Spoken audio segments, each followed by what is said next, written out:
भविष्यामध्ये शिक्षक होऊ पाहणाऱ्या सर्व शिक्षक आणि शिक्षिकांचा नमस्कार. सर्वांना नमस्कार. आज आपण शिक्षक पात्रता परीक्षा, आपण हे म्हणणार नाही की नोव्हेंबर 2024, पण शिक्षक पात्रता परीक्षा TETची जेव्हा आपण गोष्ट करतो आणि त्याच्यामध्ये बाल मानसशास्त्र व अध्यापनशास्त्र या गोष्टींचा जेव्हा आपण अभ्यास करतो, तेव्हा असं मला कितीतरी मेसेजेस आणि फोन येतात आणि कितीतरी जे विद्यार्थी आहेत, जे नेमका पाठ्यक्रम काय, याचं सिलेबस काय, याचा अभ्यासक्रम कोणता आहे, हे सर्व शोधण्याचा प्रयत्न करतात. कारण की आपण नेमका कोणता अभ्यास करावं, काय काय करावं, हेच जे काही विद्यार्थी शिक्षक आहेत, शिक्षिका आहेत, त्यांना माहीत नसते. तर आपण खूप मेहनत करून शिक्षक पात्रता परीक्षा TET एक चांगल्या गुणांनी उत्तीर्ण होण्यासाठी बाल मानसशास्त्र व अध्यापनशास्त्र या 30 गुणांसाठी असलेल्या विषयासाठी आपण एक पाठ्यक्रम किंवा सिलेबस काय असेल ते आज आपण इथं बघूया. तर हे जे बाल मानसशास्त्र किंवा अध्यापनशास्त्र आहे, यावर TET परीक्षेमध्ये एकूण 30 गुण असतात, 30 मार्क्स असतात. आता 30 मार्क्स जे असतात, हे 30 मार्क किती प्रश्नांसाठी असतात, तर आपण सर्वांना माहीत आहे की एकूण प्रश्न 30 असतात. कारण की प्रत्येक बहुपर्यायी प्रश्नासाठी 1 गुण असते, असे 30 प्रश्न असतात. आता यानंतर आपण हे बघूया की मग तो पेपर 1 असो की पेपर 2 असो, हे बाल मानसशास्त्र अध्यापनशास्त्र या विषयामध्ये जे आपल्याला TET परीक्षेसाठी प्रश्न विचारतात, ते प्रश्नपत्रिकेमध्ये कोणत्या प्रश्नापासून कोणत्या प्रश्नापर्यंत येतात. तर याचे उत्तर आहे की प्रश्न क्रमांक 61 ते प्रश्न क्रमांक 90. प्रश्न क्रमांक 61 ते प्रश्न क्रमांक 90. मग तो पेपर 1 असो किंवा पेपर 2 असेल, असे एकूण 30 प्रश्न विचारले जातात. एक आपण सुविचार बघूया आणि त्यानंतर आपण आपल्या सिलेबसला स्टार्ट करूया, पाठ्यक्रमाला स्टार्ट करूया. नियोजनबद्ध अभ्यास ही यशाची गुरुकिल्ली होय. कारण की फक्त अभ्यास करणे त्याच्याने 100% यश मिळेलच असं नाही, पण जर आपण नियोजनबद्ध अभ्यास केला तर आपल्याला यश नक्की मिळेल, 100% मिळेल. ह्या सुविचाराने आपण काय करूया, अभ्यासक्रम बघूया किंवा पाठ्यक्रम बघूया मानसशास्त्र याच्या. तर पाठ्यक्रमामध्ये सर्वात अगोदर आता इथं सिक्वेन्समध्ये सर्वात याच्यावर प्रश्न येईल, त्यानंतर या पाठ्यक्रमावर असेल, या सिलेबसवर असेल असं नाही. पण मानसशास्त्र, ज्याला आपण बाल मानसशास्त्र म्हणतो, चाइल्ड सायकोलॉजी म्हणतो, पॅडागॉजी म्हणतो, तर यावर पाठ्यक्रमामध्ये काय काय असेल, तर बाल विकासाचा अर्थ. आता बाल विकासाचा अर्थ फक्त एवढंच जर आपण जर सांगितलं असता तर कदाचित काही गोष्टी मिस झाल्या असत्या. तर बाल विकास म्हणजे काय, हे वेगवेगळ्या शिक्षणशास्त्रांनी आणि शास्त्रज्ञांनी, मानसशास्त्रज्ञांनी काय केलं आहे, प्रकट केलं आहे. तर बाल विकास गर्भधारणेपासून पौगंडावस्थापर्यंत बालकाची वाढ आणि विकासाचा अभ्यास करणारी स्वतंत्र अशी शाखा आहे. असं जे बाल विकासाचा अर्थ आहे, हे सरोजिनी सावर्सियन यांनी लावलं आहे.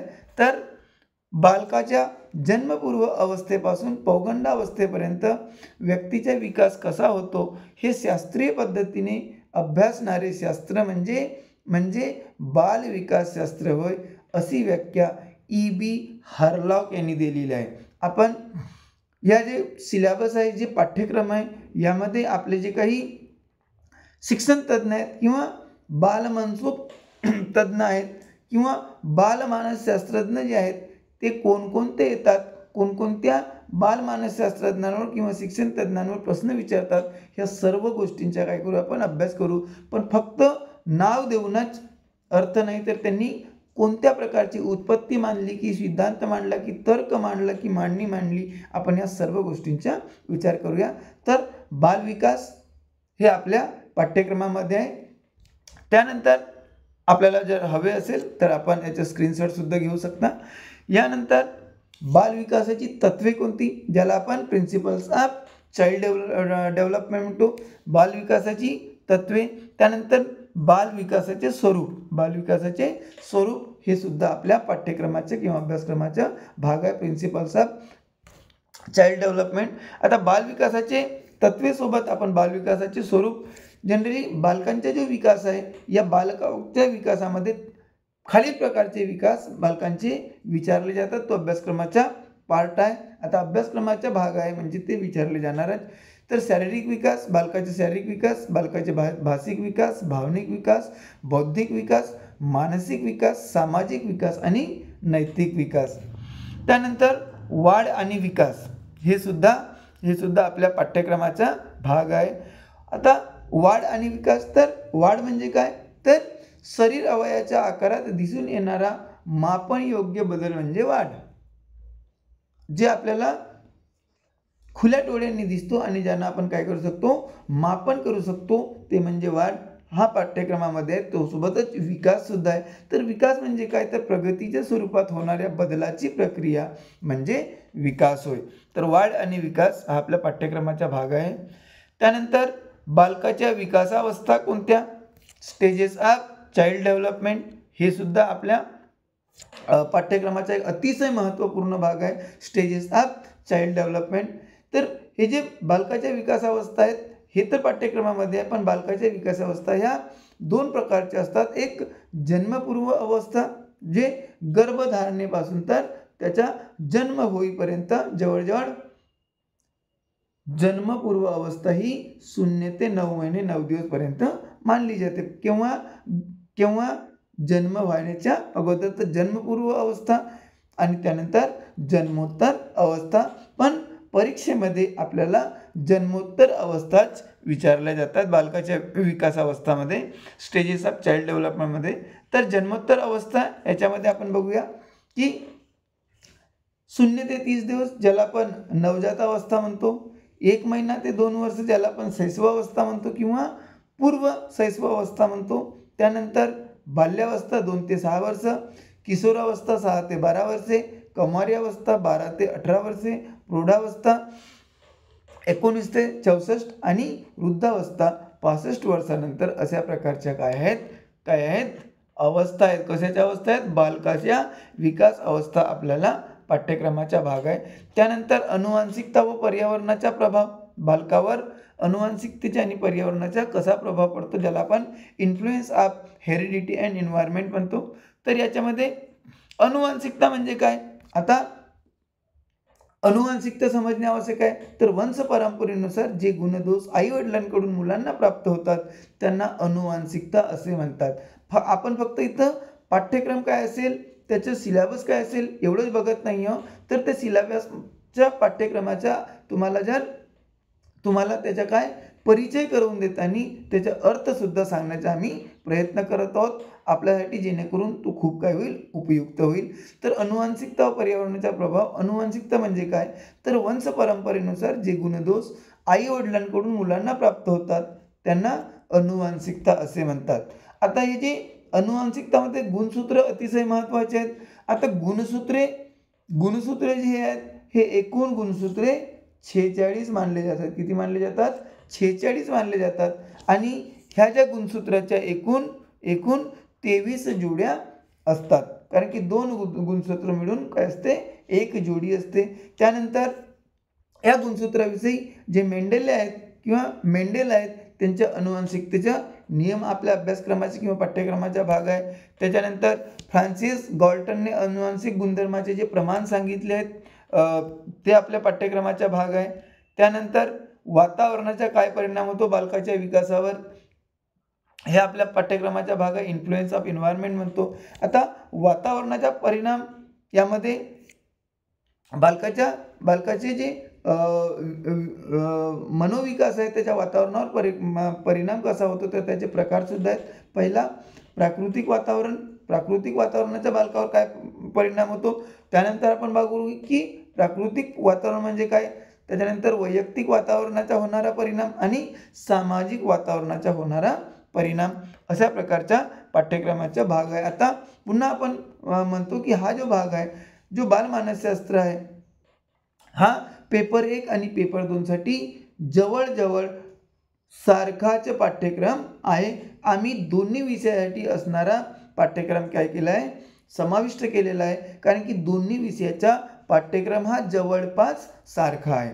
त्यानंतर सामाजिकीकरण, ज्याला आपण सोशलायझेशन म्हणतो. आता सामाजिकीकरण करण्याचे शैक्षणिक महत्त्व काय आहेत आणि शिक्षणामध्ये समाजाचा काय समावेश असतो किंवा काय सहभाग असतो हे सुद्धा आपल्या पाठ्यक्रमाचा भाग आहे. त्यानंतर आपण बुद्धिमत्ता बघतो, इंटेलिजन्स. आता बुद्धिमत्ता हा जो काही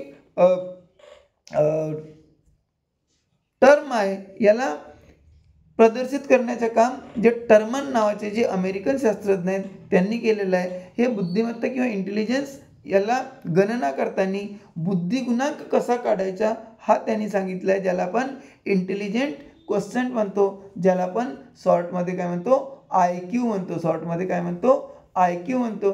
तर हे IQ काय असेल किंवा बुद्धिगुणांक म्हणजे काय, तर हे अमेरिकन शास्त्रज्ञ जे टर्मन आहेत त्यांनी सांगितलं आहे की बुद्धिगुणांक म्हणजे मानसिक वय भागिले शारीरिक वय गुणिले 100.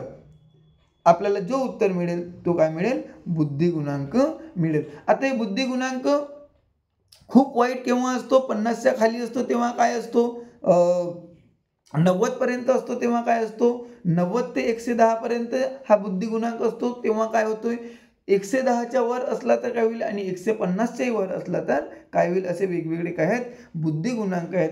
हे सुद्धा आपल्या पाठ्यक्रमाचा अतिशय महत्त्वपूर्ण काय आहे, पाठ्यक्रमाचा एक भाग आहे.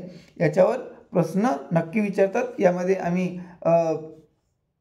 मार्क केलेला आहे की 2013मध्ये सुद्धा पेपर 2ला एकाच पेपरमध्ये क्वेश्चन नंबर 68 आणि क्वेश्चन नंबर 76 असे 2 प्रश्न यावर विचारले होते. प्रत्येक वर्षी या पाठ्यक्रमावर काय असतात, प्रश्न असतात. आता जेव्हा आपण इंटेलिजन्स किंवा बुद्धिमत्ता म्हणतो तर ही बुद्धिगुणांक तर असते, त्यासोबतच त्याला IQ आपण म्हणतो, इंटेलिजन्स क्वेश्चन म्हणतो, त्यासोबतच भावनात्मक बुद्ध्यांक सुद्धा असतो. आता हे जो काही भावनात्मक बुद्ध्यांक आहे ज्याला आपण इमोशनल क्वेश्चन म्हणतो, याला आपण EQ असं सुद्धा म्हणतो. यासोबतच आध्यात्मिक किंवा सामाजिक बुद्ध्यांक सुद्धा असतो, ज्याला स्पिरिच्युअल किंवा सोशल क्वेश्चन म्हणतात, ज्याला SQ म्हणतात. म्हणजे आपल्या परीक्षेमध्ये आपल्या पाठ्यक्रमामध्ये IQ, EQ आणि SQ आपण काय म्हटलंय IQ, SQ आणि EQ या तिन्हीवर प्रश्न विचारले जातात, कारण की तो आपल्या पाठ्यक्रमाचा भाग आहे. त्यानंतर बुद्धिमत्तेचे प्रकार सुद्धा आपल्याला पाठ्यक्रमात आहे. ज्या बुद्धिमत्तेचे प्रकार आपण 8 प्रकारामध्ये बुद्धिमत्ता काय करू शकतो, बायफर्केट करू शकतो, क्लासिफाय करू शकतो, वर्गीकरण करू शकतो. सांगतिक बुद्धिमत्ता किंवा दुसरी आहे शरीर किंवा स्नायू विषयक बुद्धिमत्ता, अवकाशीय किंवा दृष्टिगोचर बुद्धिमत्ता, तार्किक किंवा गणिती बुद्धिमत्ता, भाषिक किंवा वाचिक बुद्धिमत्ता, निसर्गविषयक बुद्धिमत्ता, आंतरव्यक्ती बुद्धिमत्ता आणि व्यक्ती अंतर्गत बुद्धिमत्ता. हे सर्व बुद्धिमत्तेचे प्रकार आपल्याला अभ्यासक्रमामध्ये विचारणार आहे. त्यानंतर सर्वसमावेशक शिक्षण, जे आपण आधुनिक शिक्षण पद्धतीचा विचार करतो, हे पाठ्यक्रमाचा भाग सर्वसमावेशक शिक्षण, ज्याला आपण इन्क्लुसिव्ह एज्युकेशन म्हणतो. तर या इन्क्लुसिव्ह एज्युकेशनमध्ये किंवा इन्क्लुसिव्ह एज्युकेशनमध्ये काय काय आहे ते शिक्षण वंचित. आता शिक्षण वंचित म्हणजे काय, जे शिक्षणापासून वंचित असतील. आता वंचित असणे म्हणजे फक्त शाळेत गेलाच नाही तो वंचित का की काय, ह्या सर्व व्याख्या आपल्याला समजणे कुठं शिक्षण वंचित, त्यांच्या समस्या काय आहेत आणि त्यासोबतच त्यांच्या समस्या दूर करण्याचे उपाय, हे सुद्धा आपल्या पाठ्यक्रमाचा भाग आहे. त्यानंतर मॉन्टेसरी पद्धत. आता ही मॉन्टेसरी पद्धत काय आहे, मॉन्टेसरी पद्धतीचे 4 तत्व. तर 4 तत्व कोणकोणते, व्यक्तिमत्वाचा विकास, इंद्रिय शिक्षण, स्वयं शिक्षण आणि वैयक्तिक शिक्षण, हे मॉन्टेसरीचे 4 तत्वे. त्यानंतर अध्ययन व शिक्षणशास्त्र, ज्याला आपण काय म्हणतो, लर्निंग अँड पॅडागॉजी म्हणतो. सर अध्ययन व शिक्षणशास्त्र यामध्ये सुद्धा हा जो पाठ्यक्रम आहे अतिशय महत्त्वपूर्ण पाठ्यक्रम आहे. मग तो पेपर 1 असो किंवा पेपर 2 असो. आम्ही आतापर्यंत जेवढे काही मानसशास्त्रज्ञ आहेत किंवा शिक्षणशास्त्रज्ञ आहेत यांचं नाव आम्ही सर्वात शेवटी ठेवले, कारण की त्याच्यावर अधिकतर प्रत्येक वर्षी जवळजवळ 10 ते 12 प्रश्न विचारले जातात. तर अध्ययन व शिक्षणशास्त्र, लर्निंग आणि पॅडागॉजी याच्यामध्ये अध्यापनाची उद्दिष्टे काय आहेत? Objective of teaching. त्यानंतर शिक्षणशास्त्र म्हणजे काय? शिक्षणाचे प्रकार कोणते? शिक्षणाचे जनरली 3 प्रकार जे असतात ते कोणकोणते? त्यावर सुद्धा प्रश्न असतात. तो पाठ्यक्रमात आहे. औपचारिक शिक्षण म्हणजे काय? अनौपचारिक शिक्षण म्हणजे काय? सहज शिक्षण म्हणजे काय? त्यानंतर त्रिभाषा सूत्री. आता या त्रिभाषा सूत्री एवढाच जर आपण सांगितलं असता तर कुठं ना कुठं आपण जेवढे काही शिक्षक बनण्याचे स्वप्न उराशी बाळगतो त्यांना कन्फ्युजन झालं असतं. त्रिभाषा सूत्री म्हणजे काय? तर आपण इथं स्पष्ट लिहिलेलं आहे की राष्ट्रभाषा, विभागीय भाषा आणि संपर्क भाषा. काय? राष्ट्रभाषा, विभागीय भाषा आणि संपर्क भाषा या तिघांना मिळून काय बनतो? त्रिभाषा सूत्री बनतो. हे आपल्या पाठ्यक्रमामध्ये आहे. त्यानंतर शिक्षणाची प्रमुख ध्येय. शिक्षणाची प्रमुख ध्येय तर भरपूर आहेत, पण प्रमुख 5 ध्येय सांगितले आहेत. ज्ञानप्राप्ती, चारित्र्य संवर्धन, शरीर संवर्धन, चरितार्थ साधन आणि सर्वांगीण विकास. त्यानंतर व्यक्तिमत्वाचा सर्वांगीण विकास हे शिक्षणाचे मुख्य उद्दिष्टे आहे. आता व्यक्तिमत्वाचे सर्वांगीण विकास हे शिक्षणाचे मुख्य उद्देश आहे. हे आपल्याला सुद्धा कधी कधी काय असतो विचारला जातो. म्हणजे शिक्षणाचा जो मुख्य उद्देश आहे हा व्यक्तिमत्वाचा सर्वांगीण विकास करणे आहे. कारण की आपण शिक्षणाचे प्रमुख ध्येय बघतो, पण मुख्य जे ध्येय किंवा उद्दिष्ट आहे हा व्यक्तिमत्वाचा सर्वांगीण विकास आहे. शिक्षण प्रक्रिया ही जीवनभर सातत्याने चालणारी अखंड प्रक्रिया असते. हे सुद्धा असे सुद्धा प्रश्न आपल्याला काय असतात परीक्षेमध्ये येतात. हे आपल्या पाठ्यक्रमाचा भाग आहे. त्यानंतर भारतातील शैक्षणिक पार्श्वभूमी. जे शिक्षण क्षेत्रामध्ये जे भारतामध्ये काय आहे जे काही प्रगती होत आहे किंवा जे काही परिवर्तन होत आहे याची आपल्याला पार्श्वभूमी हा आपला पाठ्यक्रमाचा भाग आहे. त्याच्यानंतर राज्य अभ्यासक्रम आराखड्यातील महत्त्वाचे तत्वे. प्रत्येक राज्याचं काय आहे एक अभ्यासक्रम आराखडा तो आखत असतो. प्रत्येक जे राज्य सरकार आहे आपला स्वतःचं काय करते अभ्यासक्रम आराखडा आखत असते त्याविषयीचे तत्वे. त्यानंतर सुधारित राष्ट्रीय अभ्यासक्रम आराखडा जो 2005 मध्ये आला होता. त्यानंतरच आपल्या अभ्यासक्रमाचा एक महत्त्वाचा घटक म्हणजे बालकांना मोफत व सक्तीच्या शिक्षणाचा कायदा, जो कधी करण्यात आला तर 4 ऑगस्ट 2009 रोजी भारतीय संसदेने बालकांना मोफत व सक्तीच्या शिक्षणाचा कायदा पारित केला. म्हणजे 4 ऑगस्ट 2009ला बालकांच्या मोफत व सक्तीच्या शिक्षणाचा कायदा हा काय झाला पारित झाला. पण त्याची प्रत्यक्ष जी अंमलबजावणी आहे ही 1 एप्रिल 2010 पासून झाली. आता हा बालकांना मोफत व सक्तीच्या कायद्यानुसार महत्त्वाचा हा आपला पाठ्यक्रमाचा भाग आहे. यामध्ये खूप काही गोष्टी येतील. आपण वेगवेगळ्या भागावर वेगवेगळे काय करूया व्हिडिओ सुद्धा बनवूया. पण हे बालकाच्या मोफत व सक्तीच्या शिक्षणामध्ये बालक कोणते घेतले आहेत तर 6 ते 14 वयोगटातील बालकांना मोफत व सक्तीचे शिक्षण द्यावे असे या कायद्यानुसार ठरवण्यात आले. त्यानंतर या कायद्याचा उद्देश काय? मोफत व सक्तीच्या शिक्षणाच्या कायद्याचा उद्देश काय तर शिक्षणातील विषमता दूर करण्याचा प्रयत्न करणे, विशेष गरजा असणाऱ्या मुलांसाठी खास तरतुदी करणे, भारतीय संविधानात्मक मूल्यांचे शिक्षण देणे आणि मानवी हक्काचे शिक्षण देणे हे काय आहे ह्या कायद्याचे 2009च्या बालकांना मोफत व सक्तीच्या शिक्षणाच्या कायद्याचा काय आहे उद्देश आहे. त्यानंतर शालेय अभ्यासक्रमातील महत्त्वाचे जे बदल होत गेले त्याविषयी अभ्यासक्रम आहे. त्यानंतर जीवन कौशल्य.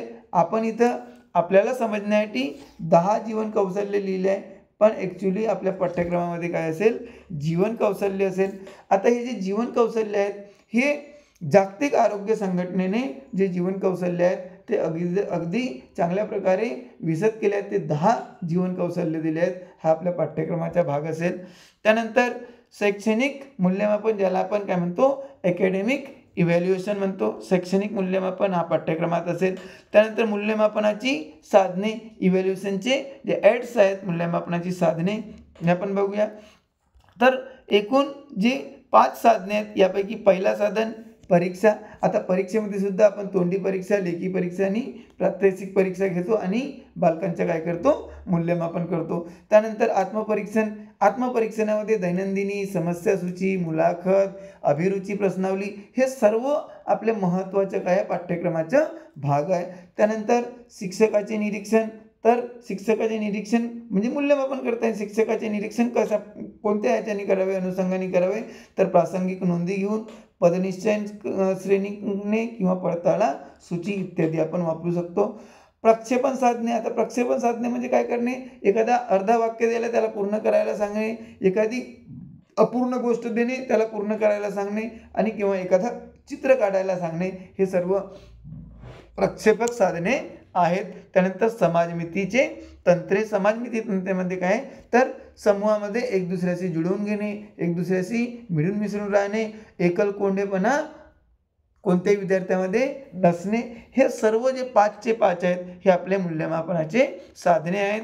त्यानंतर शिक्षणाचा हक्क विषयक कायदा हा सुद्धा पाठ्यक्रमामध्ये आहे. त्यानंतर राष्ट्रीय अभ्यासक्रम आराखड्यातील अपेक्षा, राष्ट्रीय जे अभ्यासक्रमाचा जे आराखडा आहे त्याच्यामध्ये काय अपेक्षा आहेत हे आपल्या पाठ्यक्रमामध्ये अतिशय महत्त्वाचा भाग आहे. आणि सध्याच्या मूल्यमापन प्रक्रियेतील उणिवा, सध्याची काही मूल्यमापन पद्धती आपण अंगीकारली आहे किंवा सुरू आहे, याच्यामध्ये कोणकोणत्या उणिवा आहेत, कोणकोणते ड्रॉबॅक्स आहेत, हा सुद्धा आपल्या पाठ्यक्रमाचा भाग आहे.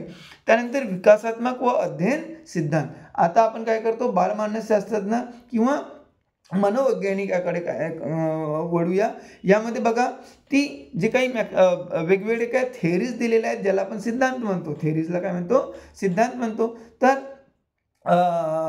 सायकोडायनॅमिक थेरी जे सिगमंड फ्रायड यांनी मांडलेली आहे, ही अध्ययन सिद्धांताची किंवा विकासाची थेरी विचारतो. Moral development theory Lawrence Kohlberg.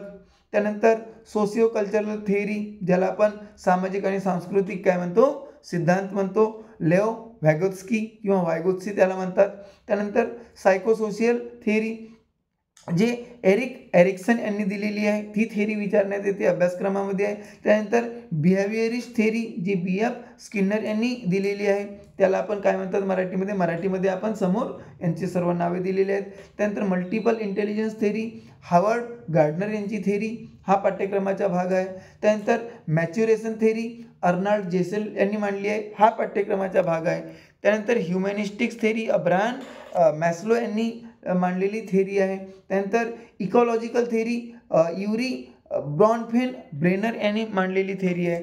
त्यानंतर जॉ पियाजे किंवा ज्याला आपण काय म्हणतो जीन पियाजे म्हणतो, यांनी मुलांच्या मानसिक वाढीचे जे 4 टप्पे मांडले आहेत, ते 4 टप्पे आपल्या पाठ्यक्रमाचा अतिशय महत्त्वपूर्ण भाग आहे. कारण की या पाठ्यक्रमामध्ये विचारणार, पण ह्या पाठ्यक्रमावर जवळजवळ दरवर्षी मानसशास्त्र या विषयामध्ये काय असते, जॉन पियाजे यांच्या जे काही टप्पे मांडले आहेत त्यांच्यावर काय असते, प्रश्न असते. तर जे 4 टप्पे मांडले आहेत, ज्याला संवेदनात्मक बुद्धिविकास अवस्था ज्याला आपण सेन्सेसरी मोटर स्टेज म्हणतो. त्यानंतर पूर्व क्रियात्मक अवस्था ज्याला प्री ऑपरेशनल स्टेज म्हणतो. त्यानंतर मूर्त संक्रिय अवस्था ज्याला आपण कॉन्क्रीट ऑपरेशनल स्टेज म्हणतो. आणि औपचारिक क्रियात्मक अवस्था ज्याला आपण फॉर्मल ऑपरेशनल स्टेज म्हणतो. तर जॉन पियाजे किंवा जॉ पियाजे यांनी जे काही मानसिक विकासाचे 4 टप्पे मांडले आहेत, याच्यामध्ये जे काही वय आहे, वय हा ढोबळमानाने घेतला आहे, वय हा काय घेतला आहे, ढोबळमानाने घेतला आहे. पण मानसिक वाढीवर त्यांनी काय केलेलं आहे, आपलं सर्व केंद्र फोकस केलं आहे. हा आपल्या अभ्यासक्रमाचा महत्त्वाचा भाग आहे.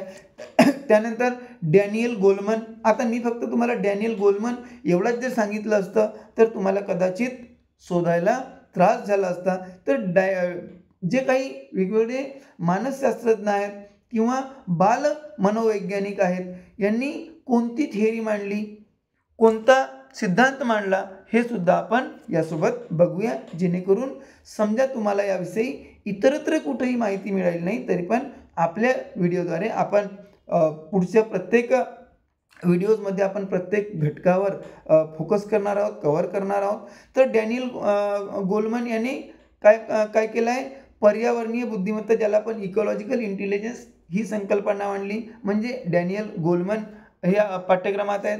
हार्वर्ड गार्डनर, आता यांनी काय म्हटलं की प्रत्येक विद्यार्थ्याच्या बुद्धीमध्ये काय असतो, फरक असतो, हा त्यांनी सिद्धांत मांडला, ज्याला आपण काय म्हणतो, मल्टिपल इंटेलिजन्स म्हणलो हार्वर्ड गार्डनरच्या. त्यानंतर एक आपल्या काय म्हणतो माहिती म्हणून एक भाग घेतलाय मी, की कोणत्याही राज्याचे जे शैक्षणिक धोरण आहे ते धोरण ठरविण्याचे कार्य कोण करतात, आपल्या राज्याचे शिक्षण मंत्री करतात. त्यानंतर वॉटसन हे सुद्धा आपल्या पाठ्यक्रमाला आहेत, काय, बालमानसशास्त्रज्ञ किंवा विचारवंत म्हणून. तर यांनी काय केली आहे, तर यांनी मानसशास्त्र म्हणजे काय हे सांगण्याचा प्रयत्न केला. तर मानवी वर्तनाचे शास्त्र ते मानसशास्त्र अशी वॉटसन यांची व्याख्या केली आहे.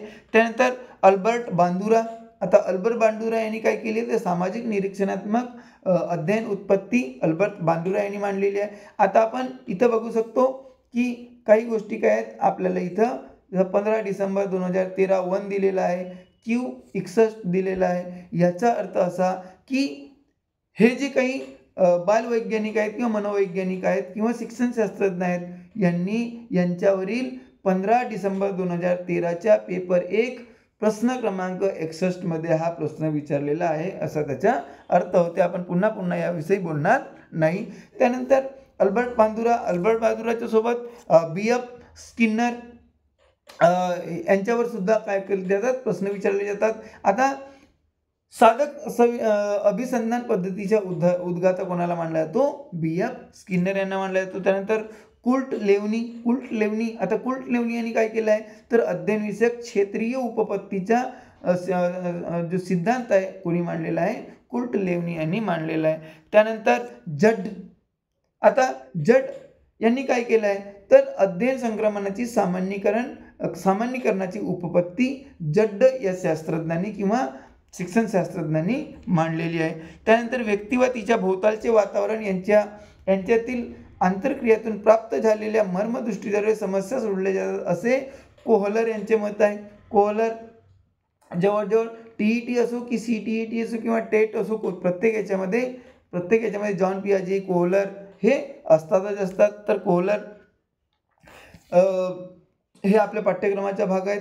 त्यानंतर जुसरी यांनी काय केलं आहे, तर प्रतिक्रियांमधील जोश किंवा आवेश वाढविणारी स्थिती म्हणजे प्रेरणा, अशी त्यांनी प्रेरणेची काय केलेली आहे, व्याख्या दिलेली आहे. कोणी, जुसरी यांनी ही व्याख्या आहे. त्यानंतर रॉस हे सुद्धा पाठ्यक्रमामध्ये येतं. तर रॉस यांनी काय केलं आहे, तर स्मृती म्हणजे नवा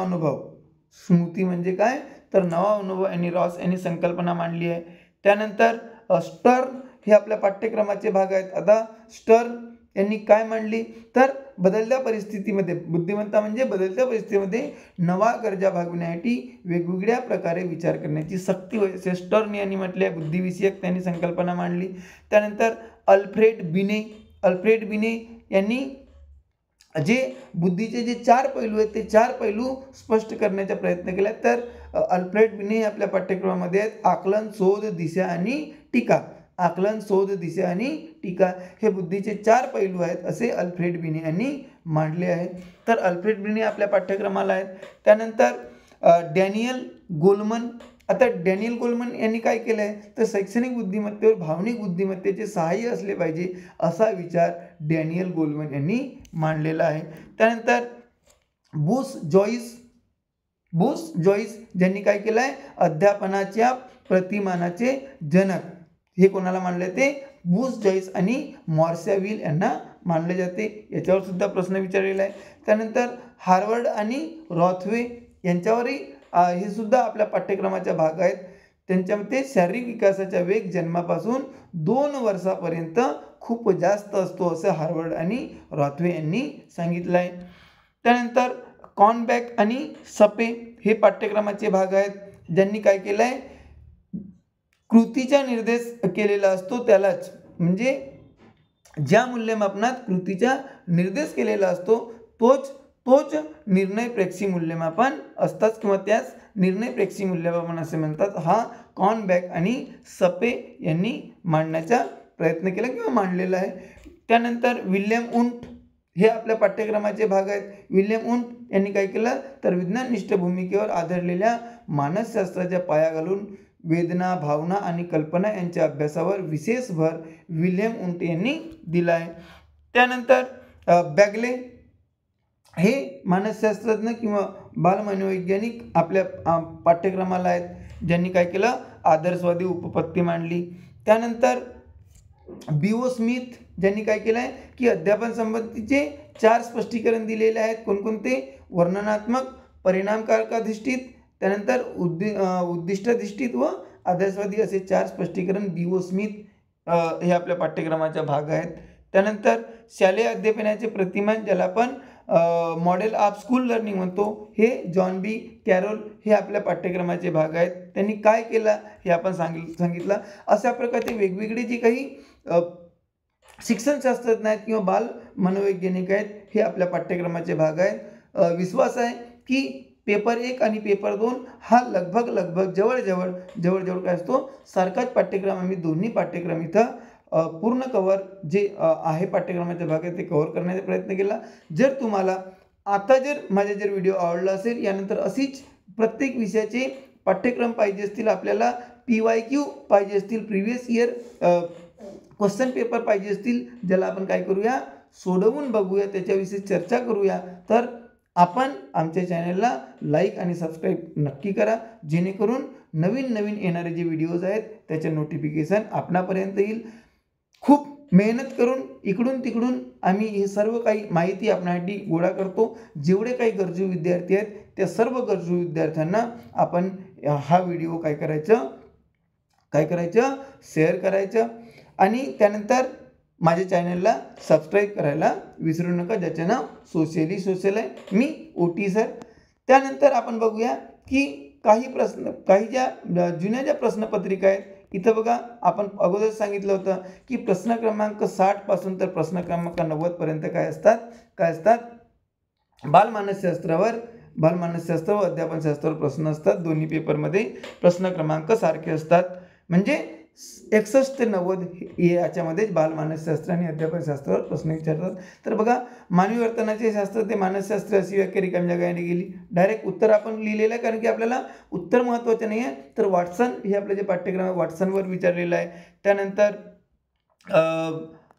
इथं आपण बघू शकतो की जे जुसरी आहेत त्यांच्याविषयी प्रश्न विचारलेला आहे. त्यानंतर आपण बघू शकतो कोहलर याच्यावर प्रश्न विचारलेले आहेत, जट याच्यावर प्रश्न विचारले आहेत, कुल्ट लेवनी याच्यावर प्रश्न विचारलेले आहेत. त्याच्यानंतर B.F. स्किनर यांच्यावर प्रश्न विचारलेला आहेत. त्याच्यानंतर आपण जर बघितलं तर बघा, विकासाच्या वेगवेगळ्या अवस्था, त्यानंतर स्मृती म्हणजे नवा अनुभव असे रॉस यांनी म्हटले आहे, म्हणजे प्रत्येक याच्यावर प्रश्न विचारलेला आहे. त्यानंतर खाली जरा सामाजिक निरीक्षणात्मक अध्ययन उत्पत्ती रिकाम्या जागांनी मांडली, अल्बर्ट बांदुरा याच्यावर प्रश्न विचारलेला आहे. त्याच्यानंतर स्टर्न यांच्यावर प्रश्न विचारलेला आहे. त्याच्यानंतर अल्ब्रेट बिने, थॉर्नडाईक, विल्यम स्टर्न हे यांच्यावर, म्हणजे प्रत्येक आपण आपल्याकडे भरपूर काही प्रश्नपत्रिका आहेत.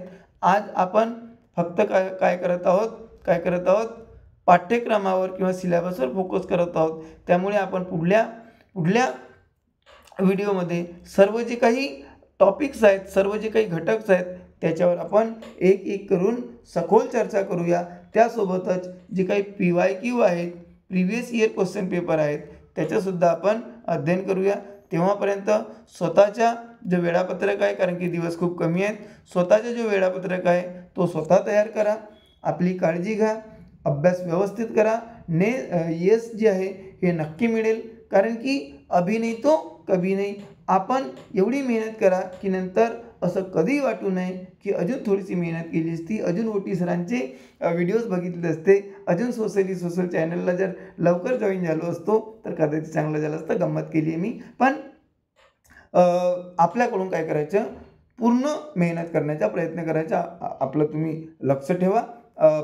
लगेच आपण दुसऱ्या विषयाचे जे काही पाठ्यक्रम आहेत त्यासोबत मिळूया. तेव्हापर्यंत नमस्कार.